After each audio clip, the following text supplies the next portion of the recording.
జగన్ ని చూస్తే పిట్టల దొర గుర్తొస్తాడు. ఎందుకు చెప్తున్నానంటే ఇది కేంద్ర ప్రభుత్వం ఒక కార్యక్రమం తీసుకొచ్చింది, ఖేలో ఆంధ్ర అని. ఆ కార్యక్రమానికి పేరు మార్చి ఆడుదాం ఆంధ్ర అని తీసుకొచ్చాడు. నేను జగన్ కి ఒక చెప్పదలుచుకున్నాను, మా జీవితాలతో ఆడింది చాలు స్వామి అని. నాడు నేడు ఎప్పుడు విజయనగరం జిల్లాని అభివృద్ధి చేసింది తెలుగుదేశం పార్టీ. రోడ్లు గాని, బ్రిడ్జ్లు గాని, ఆసుపత్రులు కానివ్వండి, భోగాపురం ఎయిర్పోర్ట్ కి భూసేకరణ, ఇలా అనేక అభివృద్ధి కార్యక్రమాలు చేసింది తెలుగుదేశం పార్టీ.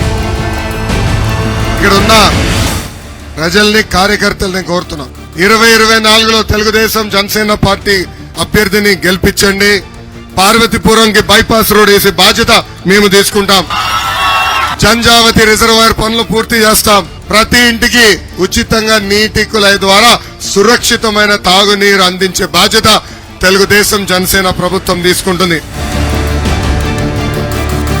అటు జన సైనికులు, ఇటు తెలుగుదేశం పార్టీ కలిసి ఈ సైకోని తరిమి కొట్టాలని ఈ సభాముఖంగా మిమ్మల్ని అందరికీ కోరుకుంటూ, నాకు ఇంత అద్భుతమైన అవకాశం ఇచ్చిన మీ అందరికీ పేరు పేరున నా హృదయపూర్వక ధన్యవాదాలు తెలుపుకుంటూ మీ అందరి దగ్గర నుంచి నేను సెలవు తీసుకుంటున్నాను.